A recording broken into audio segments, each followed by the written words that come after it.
our new class. Today we are studying NCERT 9th Standard Science, Chapter 30, Why Do We Fall Ill? Every one of you want to be healthy, disease-free and fit.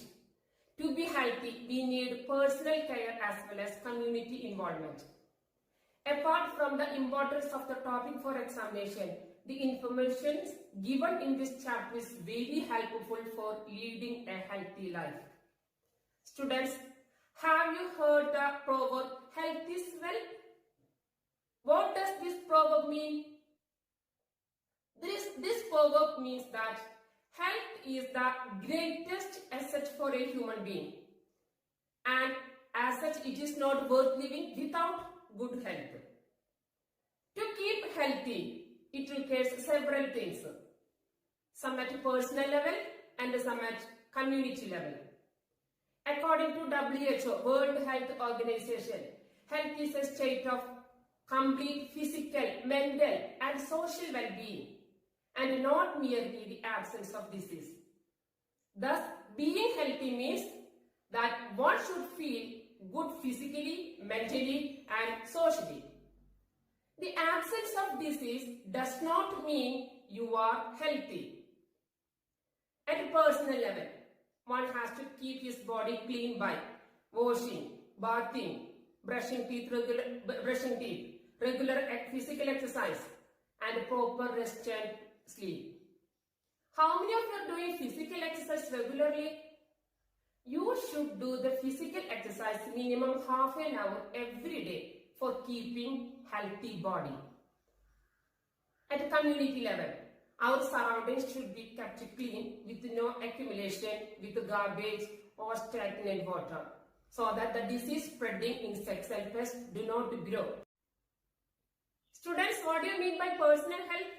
Personal health refers to the overall well-being of an individual. Community health refers to the maintenance, protection and improvement of whole community in which an individual lives. What are the conditions necessary for good health? They are personal hygiene, social environment, social equality and harmony, good economic conditions. First of all, about personal hygiene. Personal hygiene, it includes nutrition, proper habits, exercise and relaxation. Nutrition, it means balanced diet. You should take balanced diet for growth and development of your body. Then, your food should be fresh and kept away from dust, flies, insects and microbes. You should wash your face and hands with soap before eating the food. Smoking, chewing tobacco, drinking alcohol, taking addictive drugs are bad habits and should be avoided. Regular exercise and an average of 8 hours of sound sleep is essential to keep your body fit.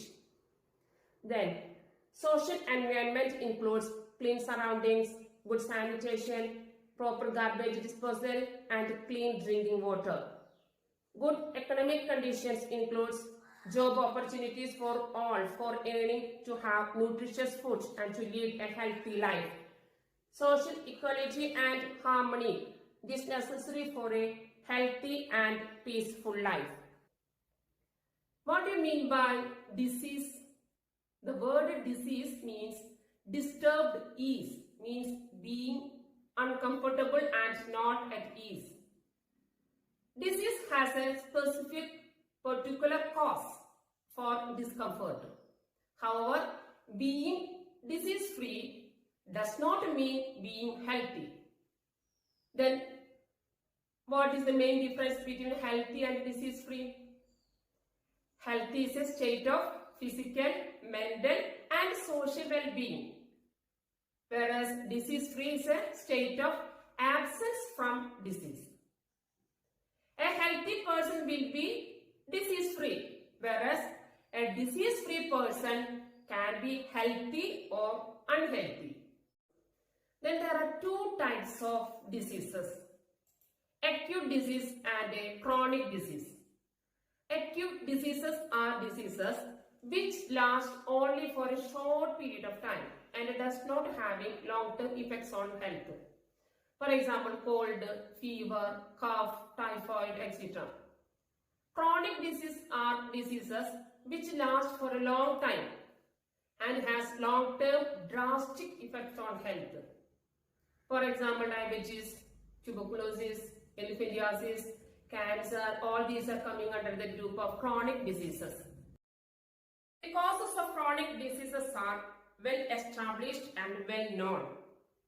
That may be unhealthy diet, physical inactivity, tobacco use, psychological stress, harmful alcoholic use, heredity. All these plays a role in chronic disease. These causes are expressed through the intermediate risk factors of raised blood pressure, raised glucose level, abnormal cholesterol, overweight, and obesity. Then, what are the causes of diseases? Causes of diseases are classified into two types: immediate causes and contributory causes. Immediate causes, it means the organisms that enter our body and cause the disease. These are the real or primary causes. Microorganisms like bacteria, virus, fungi, protozoa, etc. that can cause infectious diseases are coming under this category. Then, what do you mean by contributory causes? It means secondary factors which led these organisms enter our body. For example, dirty water, contaminated food, poor standard of living, etc. I will explain with an example. If there is a boy suffering from loose motion, we can say that the cause of the loose motion is an infection with a virus. It is the first level cause. But the next question is, where did the virus come from? Suppose we find that the virus came through unclean drinking water. Then one reason might be that this boy is not healthy. Then next question arising, why is this boy not healthy? Maybe it is not well nourished and does not get enough food. So lack of food, good nourishment, becomes a second level cause of disease. Then next question arising, why the boy is not well nourished? Perhaps he belongs a poor family.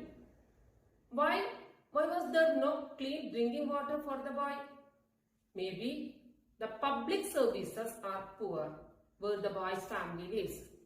So, poverty or lack of public services become third level causes of the boy's disease. So, all diseases have immediate causes and contributory causes. So, students, immediate causes means the pathogens, the microorganisms. Then what are these contributory causes? That is internal factors. Poor health due to inadequate diet. Then degenerative defects, malfunctioning of organs with age. Then genetic disorders, diseases passed down from parents to offspring. Then pollutants present in the environment. Improper functioning of any body organs, for example, blood pressure, heart diseases, etc. Then lack of public services or poor economic conditions. These coming under third level cause of disease.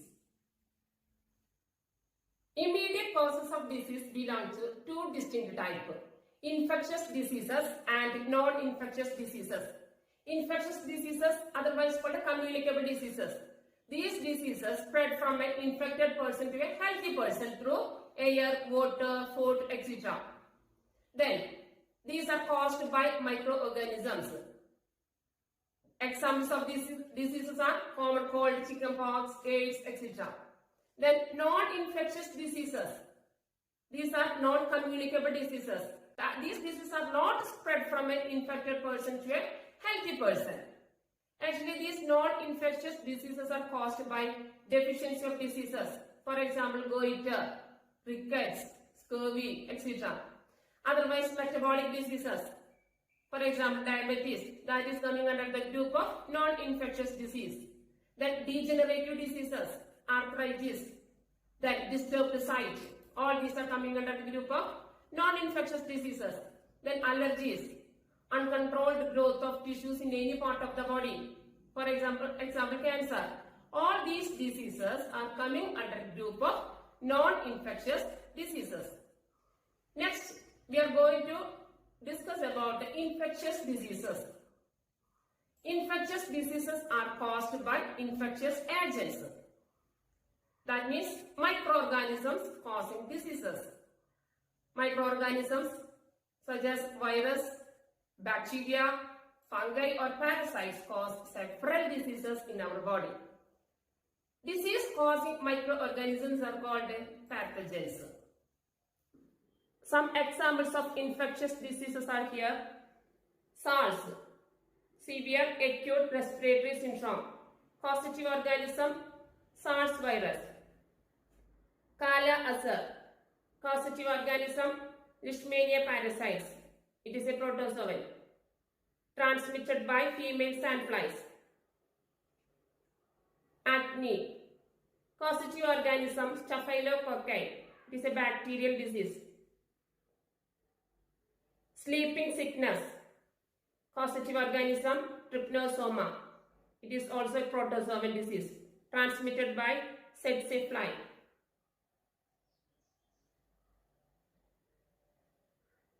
Ascariasis, causative organism, Ascaris lumbricoides, that is roundworm.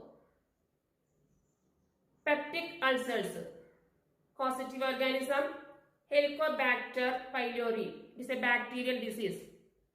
It causes acidity-related pain and bleeding in the stomach. Two Australians, Robin Warren and Barry Marshall, discovered that a bacterium, Helicobacter pylori, was responsible for peptic ulcers. Both of them received the Nobel Prize in Physiology and Medicine in the year 2005. Some infectious agents and infectious diseases. Bacteria. It causes typhoid, pneumonia, fever, cholera, tuberculosis, anthrax, tetanus, syphilis, etc. Viruses cause common cold, influenza, dengue fever, AIDS, measles, chickenpox, smallpox, COVID-19. Fungus cause ringworm and skin infections. Protozoan diseases are malaria, Kala-Azar, amoebiasis, sleeping sickness, etc. Worms cause diseases of Ascariasis, filariasis, elephantiasis, etc.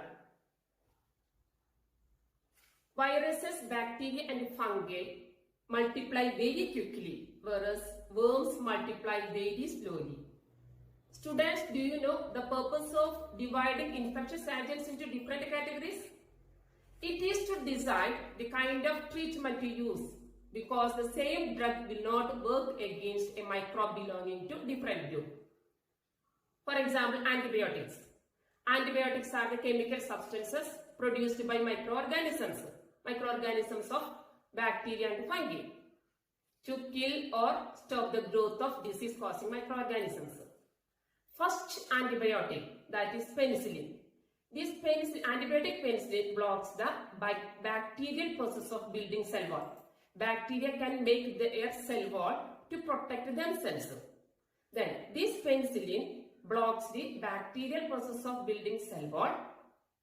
In this way, the bacteria die easily. But antibiotics do not work against virus, because viruses have few biochemical mechanisms of their own. They enter our cells and use our own machinery for their life process, while bacteria have their own biochemical processes that can be blocked by antibiotics without affecting us. Viral infections can be overpowered only by the development of immunity against them by the body. Antiviral drugs can be used for viral diseases. Our next topic is about means of spread, how these diseases spread. Diseases spread through various modes like air, water, sexual contact, vector, etc. First of all, about airborne diseases. Such diseases, airborne diseases causing microbes, can spread through air. This occurs through the little droplets thrown out by an infected person who sneezes or coughs. Someone standing close by can breathe in these droplets and the microbes get a chance to start a new infection. For example, airborne disease example, common cold, pneumonia, tuberculosis, etc. Then, how can we prevent these airborne diseases? First of all, avoiding direct contact with the infected person. Then, don't share any articles used by an infected person. Then, use of mask, gloves or handkerchief. In this way, we can prevent airborne diseases. Next is about waterborne diseases. In such diseases, microbes spread through water. If the excreta from someone suffering from an infectious gut disease, for example cholera or amoebiasis, gets mixed with the drinking water used by people living nearby, it results in waterborne disease. For example, cholera. Such diseases are much more likely to spread in the absence of safe supply of drinking water. Sexually transmitted diseases. These are microbial diseases that can be transmitted by sexual contacts from one partner to the other. However, sexually transmitted diseases do not spread by casual physical contacts like hugs, handshakes, sports such as wrestling, or by any other way in which we touch each other socially. Examples are syphilis and AIDS. AIDS that is caused by HIV. HIV is not spread through saliva. AIDS virus can also spread through blood transfusion from an infected mother to her baby during pregnancy and through breastfeeding. How diseases spread through vectors. Animals that carry infecting agents from a sick person to a healthy person are called vectors. For example, female Anopheles mosquito is a vector for malaria. Housefly is a vector for typhoid. Sandfly is a vector for Kala Azar. Then, in many species of mosquitoes, the female mosquitoes take nutritious foods in the form of blood to lay mature eggs. Hence, mosquitoes feed on warm-blooded animals, including humans. And in this way, they transfer diseases from one person to another person. Students, here is the end of the part 1. Chapter 13, Why Do We Fall Ill? Hope all of you understood well. Thank you and have a nice day.